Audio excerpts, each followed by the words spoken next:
două spițe. Două spițe, 10 spițe, 5 obezi. Îi trebuie 5 obezi. Fiște care roată trebuie să aibă 10 spițe. Eu odată în viață am greșit și am făcut și cu 9 spițe.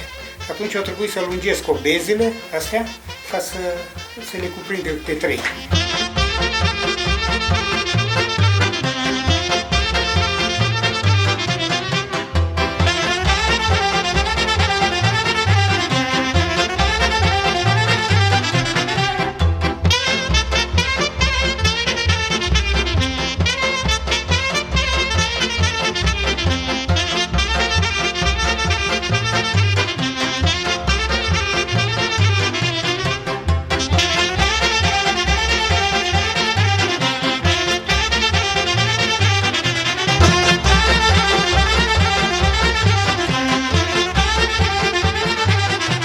La noi, la pădureni, nu se spunea cuțit, se spunea sânceaua asta.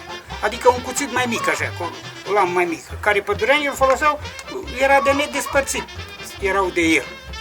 Și eu când am avut 15 ani, tata luta meșter, încositor și de toate și hai să fac și eu. Și am încrustat ăsta și am făcut. Și uite, mă folosesc de el până la adânci bătrânețe și las moștenire la ficior, nepot și tot las la români.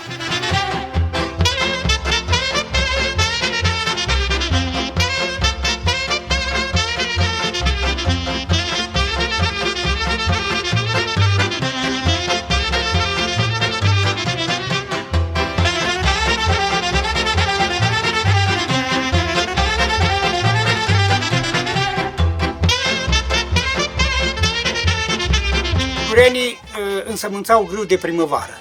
Grâu de toamnă nu se prefăcea pentru că timpul era rece. Grâu de primăvară. După ce gătau cu seceratul, îl făceau znopi, îl puneau pe clăi, câte 35 de znopi pe o claie, pari bătuți și puși pe țapă, trași, parul ascuțit la vârf și îl lăsau cam în raport de timp, 2 săptămâni, cam așa. După care îl duceau acasă, în grădină, și îl făceau stog.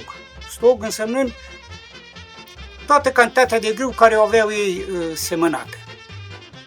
Și dădeau pace până, ziceau ei, în postul mare, în postul Crăciunului. Nu.